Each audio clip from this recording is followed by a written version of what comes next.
mare-recommend itong product na ito dahil nasira niya talaga yung hair ko.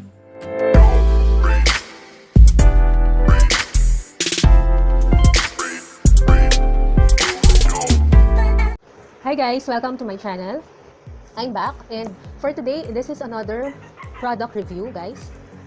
Kung di ko pa po kayo subscriber, please click subscribe and didamay nyo na rin yung notification bell para updated kayo for my next videos. So guys, ito na nga. So nakita ko siya sa Watson. Yan. 2 for 69 pesos.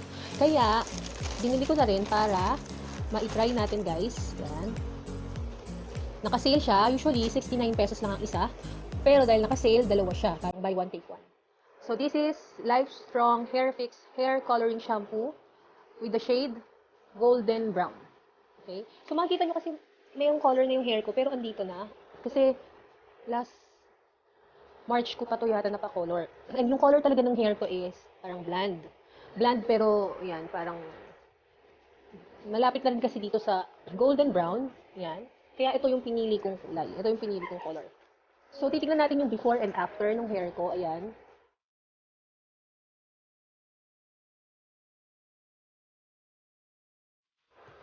Tignan natin yung before and after.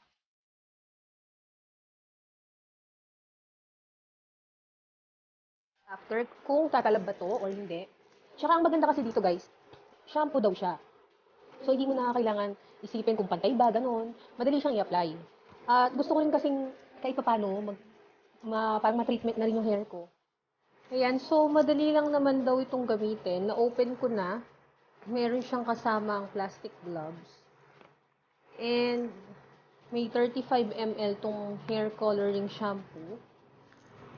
May 17.5 ml na colorant at 17.5 ml na developer.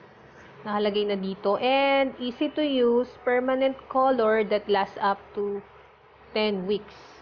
Ammonia-free din siya. Tapos, enriched with olive oil extract. Ayan. Para safe sa hair natin.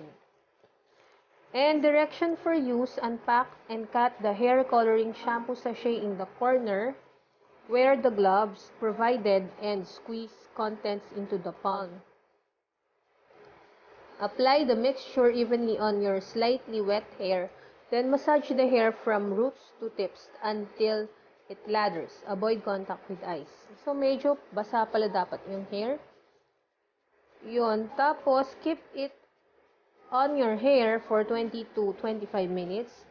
And then, add small amount of water into hair until it lathers. Rinse it with water. Okay. So, iwanan din natin siya ng 20 to 25 minutes sa hair. Sabi dito, Golden Brown Hair Coloring Shampoo, Life Strong Hairfix.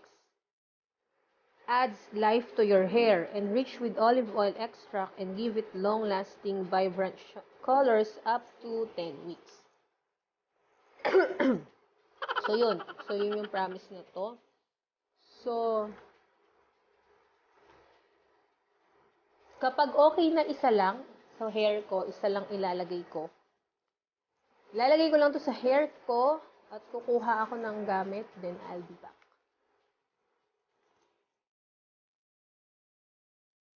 So yan, basain daw yung hair, kaya binasa ko yung hair ko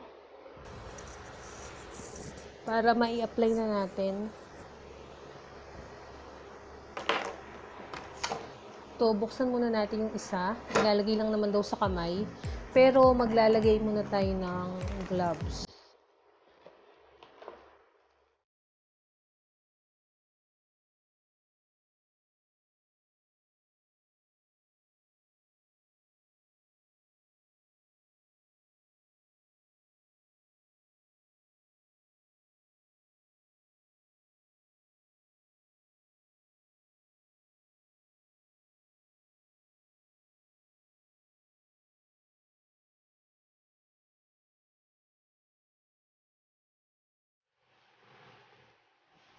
Ayan.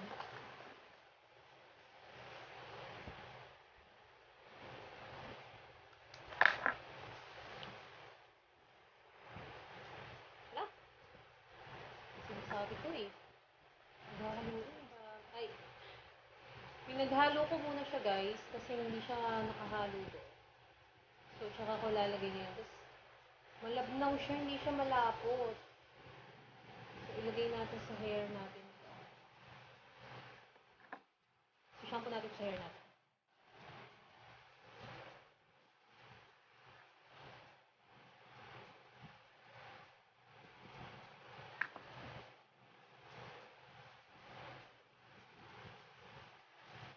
Ayan, babalik ako guys.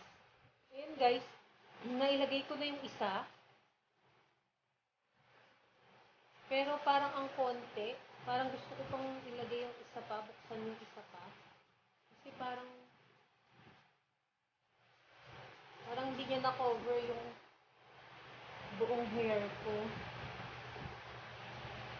Ayan ma'am, DIY to, tipid. Nabili ko lang ng 2,469 sa Watson. So, ito na guys. Nilagyan ko lang ng shower cup. Iiwanan ko na for 20 to 25 minutes and then babalik ako guys. Babanlawan ko na rin siya. Okay? Bye-bye. Hi guys. So, nabanlawan ko na yung hair ko. Patuyuin na lang natin. Mukhang nasira yung hair ko guys. Nanigas yung hair ko. Parang hindi yata advisable to sa may color na yung hair. Ayun o. Nanigas yung hair ko.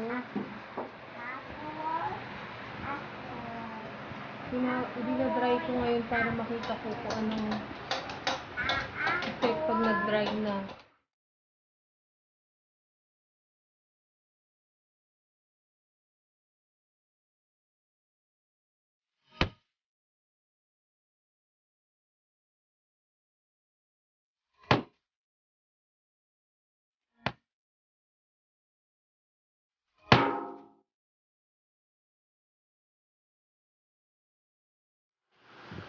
Hello guys, ito na yung final touch ko sa paggamit ng Hairfix called Hair Coloring Shampoo. So guys, kagaya yung sinabi ko kanina, nasira yung hair ko. So, first time kung gumamit ng ganito na nasira yung hair ko. Kasi nakagamit lang ako isa na 49 pesos lang sa Watson na parang Glamworks ang tatak. Pero never naging ganito yung hair ko. So, inisip ko hindi pa pwede ko sa color treated hair, yung may color na yung hair, bago gamitin. Kasi guys, nasira talaga yung hair ko. Kasi kanina, okay naman yung color ng hair ko. Tapos, yung strand ng hair ko, okay lang din. Hindi naman sira yung type ni colored hair ako. Hindi naman sira yung hair ko. Pero, sa nangyari sa akin ngayon, dito, nasira talaga yung hair ko guys. Pagkabanlaw ko pa lang sa kanya, para siyang lubid. Na-dry, na nagbuhol-buhol, gano'n.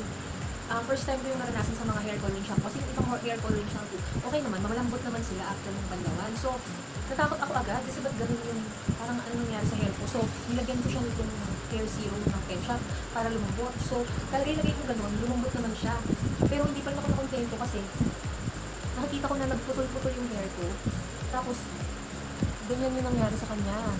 Putol-putol yung hair ko, tapos parang kumulot-pulot yung hair ko. So, bumili ngayon ako ng conditioner na kalimsik para banlawan ko siya ulit. So, ito na yung nangyari. Ito na, malambot naman siya. Bumili lang ako ng conditioner. Pero guys, napulot pa rin yung hair ko, yung strand. Tapos parang may naputol-putol. Ayan, makikita rin naman. Insert ko din yung mga pictures dito. So, yun, na-bother lang ako. Parang fail naman to. Hindi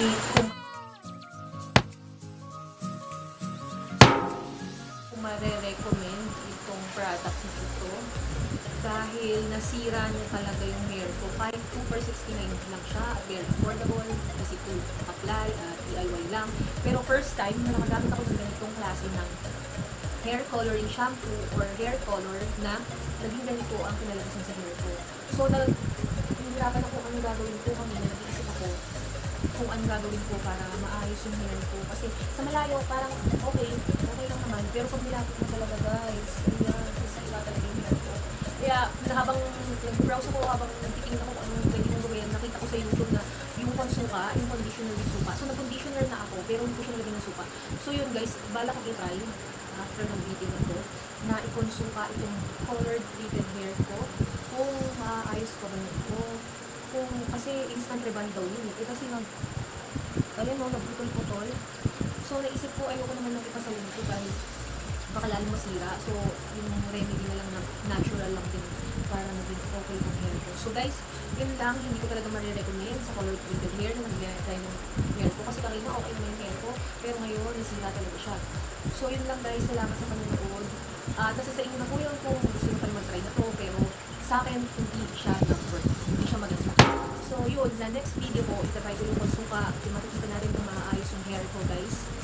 Kung sana maayos siya kasi hindi ko alam talaga. So yun guys, thank you for watching. And kung hindi ko pa po kayo subscriber, please subscribe and don't forget to click the bell button. Like and share din na rin po yung video. Ayun lang guys. Salamat. Bye-bye.